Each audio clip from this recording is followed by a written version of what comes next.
बच्चा 3-4 महिनाको भएपछि उनीहरू आफ्नो औँला हात मुखमा लान थाल्छन् र औँला चुस्न थाल्छन्।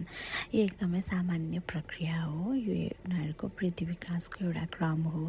तर यो कुरासँग धेरैजना झुक्किएर बच्चालाई भोक लागेर औँला मुखमा लग्यो अथवा दुध नपुगेर औँला मुखमा लग्यो भनेर झुक्किनुहुन्छ र बच्चा 6 महिना पुरा नहुँदै ठोस खानेकुराहरू सुरु गराइदिनुहुन्छ। तर यस्तो गर्नु हुँदैन। बच्चालाई भोक लागेर या दुध नपुगेर उसले हात मुखमा लाने होइन। यो चाहिँ उसको वृद्धि विकासको एउटा क्रम भएर लाने हो।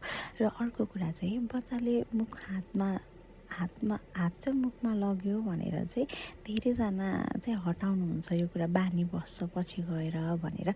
तर यसरी हटाउनु हुँदैन। यो उनीहरूको वृद्धि विकासको क्रम भएको भएर यसरी हटाउनु पर्दैन र हुँदैन पनि।